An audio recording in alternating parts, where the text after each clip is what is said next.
আমার সঙ্গে চ্যালেঞ্জ করেছে, বলে কিনা আমাকে টাচ করবে। কত শখ, একটা দাড়ি মুখো হুমদো। Objection objection. হ্যাঁ, এটা হতে পারে যে আমার ছেলে বাংলায় একটু কাঁচা, বাংলা কম জানে, কিন্তু আমার ছেলেকে দেখতে ভালো নয় এটা কিন্তু আমি মানতে নারাজ আছি। আমিও কিন্তু একমত। আপনারা না চোখগুলো দেখান, ছেলে নাকি সুন্দর। হ্যাঁ, আপনি দেখতে সুন্দর, এই বয়সেও এত স্মার্ট, কিন্তু ছেলে একটা ক্যাবলাকান্ত। এই কাকে ক্যাবলাকান্ত বলছো? আরে তোকে বলছে রে, তোকে। আর তুই সারাক্ষণ শুধু বউ বউ করে যাচ্ছিস। আরে বাবা, এই বয়সেই তো বউ বউ করবে। হ্যাঁ, আর এই বয়সে আমিও কি কম বউ বউ করতাম?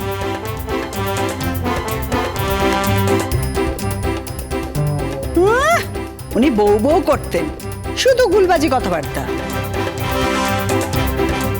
ড্যাড, ও আমাকে ক্যাবলাকান্ত বলছে? ও জানে সোশ্যাল মিডিয়াতে আমার কত ফলোয়ার্স, আমাকে ডেট করার জন্য কত মেয়েরা ওয়েট করে থাকে।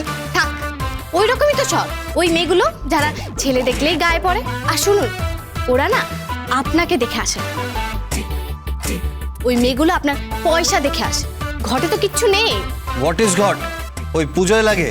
এর জন্যই বলি ঘটে কিচ্ছু নেই।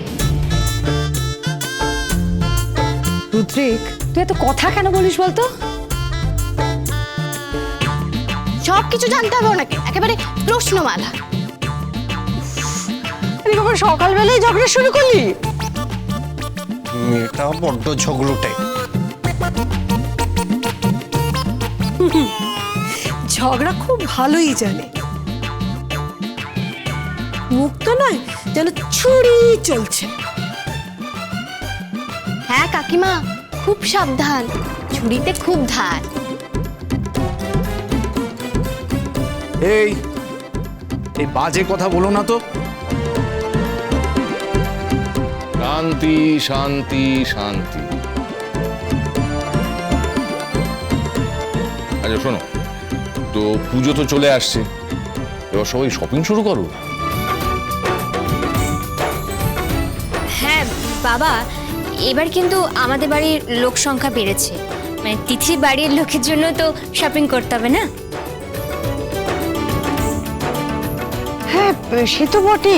আরে তিথি, কার জন্য কি কি কিনবি সব আগে থেকে ঠিক করে নে। এইবার শপিং এর ভার তিথির উপর।